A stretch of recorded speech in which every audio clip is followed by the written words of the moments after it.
Hello বন্ধুরা, welcome to my mini blog. তো আজকে একটু বানাচ্ছিলাম পনির। তো অনেকটা মতো ছানা এনেছিলাম, প্রায় 500 গ্রাম মতো। তো তার ছানাটা জল ভালো করে বের করে ফেলেছিলাম আর পনির বানিয়ে রাখলাম কিছুটা।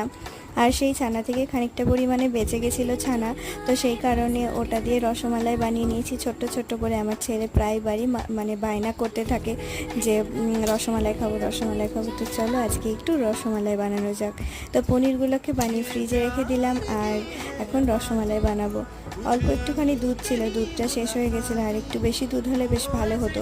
তো গোল গোল ছোট্ট ছোট্ট বানিয়ে রেখেছিলাম, সেগুলোকে এখন দুধের মধ্যে ছেড়ে দেবো।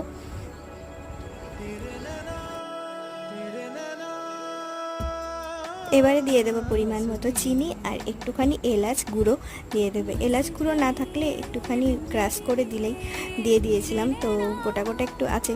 আর তারপরে আমার তৈরি হয়ে গেলে রসমালাই। চলো ডিনারের সাথে এটাকে